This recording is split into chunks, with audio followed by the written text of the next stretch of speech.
Seja muito bem-vindo ou bem-vinda a mais um vídeo, e nesse vídeo vamos mostrar a ferramenta de desabilitar ou limpar expressão. Então simplesmente você seleciona a camada, vem na ferramenta de limpar ou desabilitar e ela mostrará todas as propriedades e os parâmetros da camada que contenha expressões. Então você pode habilitar uma expressão e apertar limpar.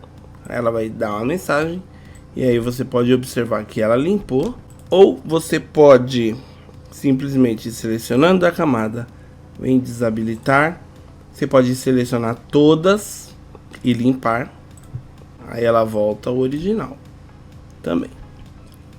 Então essa ferramenta bastante prática, caso você queira mudar ou desabilitar algo ou alguma expressão que não deu certo, dessa forma fica muito mais prática, tá bom? E no próximo vídeo vamos ver mais uma ferramenta.